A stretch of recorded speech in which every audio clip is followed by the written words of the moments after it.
আপু কিন্তু চলে আসছে নৌকাবাজ দেখার জন্য। অনেক সুন্দর লাগছে আপুকে।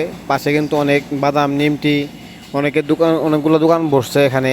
আপনারা এখান থেকে।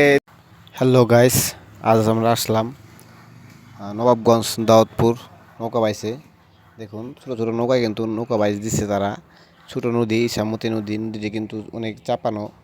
এখানে ছোটো ছোটো নৌকা এগুলি কিন্তু বাইচগুলো অনেক সুন্দর হয়। যাই হোক, আজকের বাইচ দেখা যাক কেমন হয়।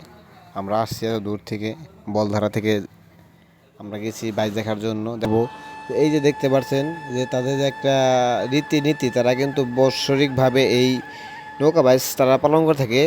তাদের কিন্তু কিছু কার্যক্রম আছে, ঠিক আছে।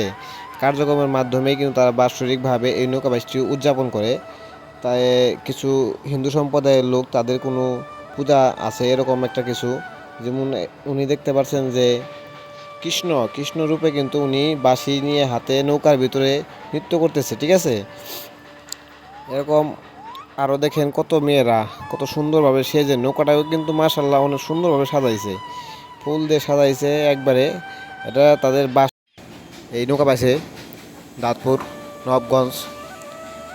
আর এখন টান হচ্ছে যে শিকদার বাড়ি আর রমজান ব্যাপারী। হ্যাঁ, আমরা এখনও পিছনে আছি, দেখতে পারি নাই, জানতে পারি নাই যে কোন নৌকাটি প্রথম হয়েছে।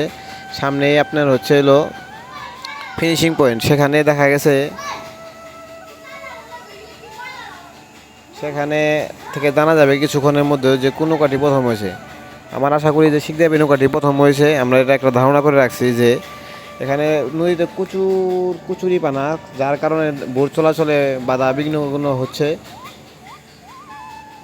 আপনারা দেখতে থাকুন, আমার সাথে থাকুন, দেখতে থাকুন লাস্টে কি হয়।